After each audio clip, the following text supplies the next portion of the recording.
bienveillance, c'est pas être gentil. Bienveillance, c'est veiller au bien, au bon, au beau.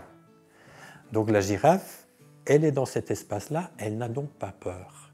Quand j'ai de la bienveillance autour de moi et que je peux compter sur cette bienveillance, je ne suis plus dans de la peur, je suis dans de la confiance. Et quand je suis en confiance, alors je peux voir le monde autrement.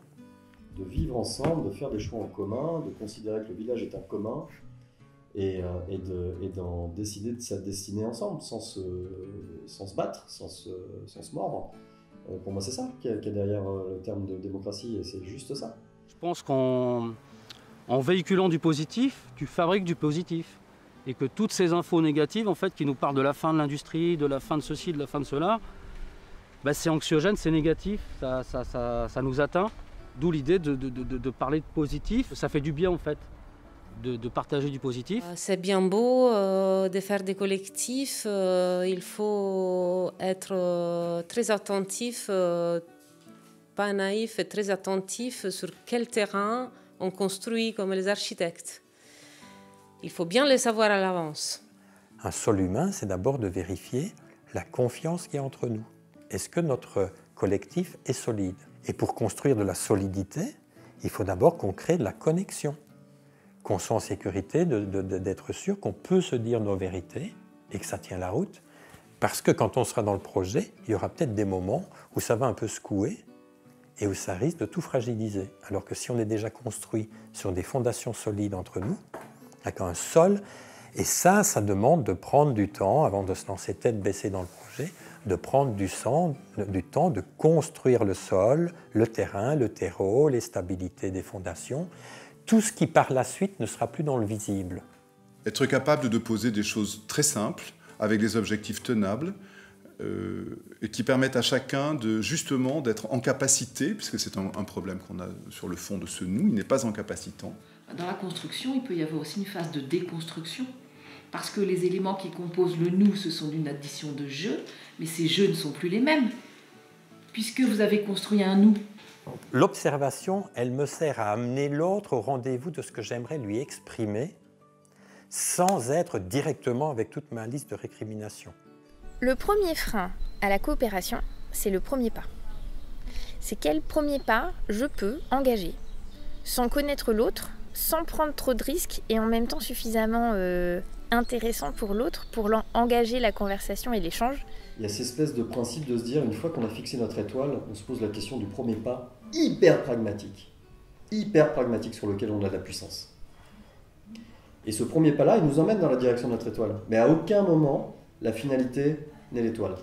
L'enjeu, c'est ce que tu décides de mettre au centre. Et quand tu sens que tu es décidé par ce que tu as mis en marche comme mouvement, bah, ça ne marche plus. C'est tellement plus facile d'être dans un modèle pyramidal derrière un chef qui vous dit ce qu'il faut faire, c'est tellement rassurant, ça correspond tellement à notre mode d'éducation, à notre culture. Il va falloir tellement des générations pour passer à autre chose. C'est tout ça qui est compliqué, en fait. C'est compliqué parce qu'on vient d'un moment de notre histoire où on a été très individualiste, donc on ne sait plus comment faire. Donc l'idée, c'est de redonner les moyens de coopérer. Et pourquoi coopérer ? Pour co-créer les solutions pour maintenant et pour demain. Aussi longtemps qu'il y a des gens qui contribuent et qui compensent les gens qui quittent, le système peut continuer. Et en plus, le fait on est dans la non-rivalité ou même l'anti-rivalité, ça veut dire que une fois qu'on a construit cette ressource, puisqu'on peut la dupliquer à très très bas prix, en fait, elle devient universelle. Et ça, c'est à l'œuvre. Ça va de la permaculture du sol, de la restauration, du bois ramé à le fragmenter, en passant par l'énergie solaire, les grands trucs spirituels complètement débarrassés de toute religiosité. Enfin, tu vois, les gens qui ont des éveils de folie, la notion de gourou, Chao, tu vois.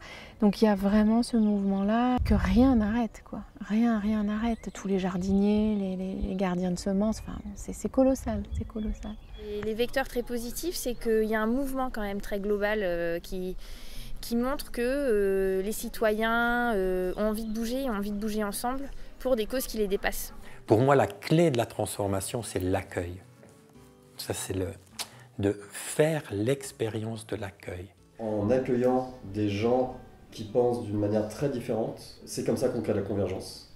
on se dit bah ouais, on est en démocratie. Ouais. Donc c'est là la force de cette idée, c'est qu'à la fois elle est évidente et à la fois elle est totalement à l'opposé de tout ce qu'on vit en termes de démocratie locale et nationale. On est si différents que ce serait quand même incroyable qu'on ne puisse pas se lier d'amitié ou d'affection avec quelqu'un. Et ça fait vraiment partie de notre richesse. On est dans un monde complexe dont les enjeux et les défis sont énormes.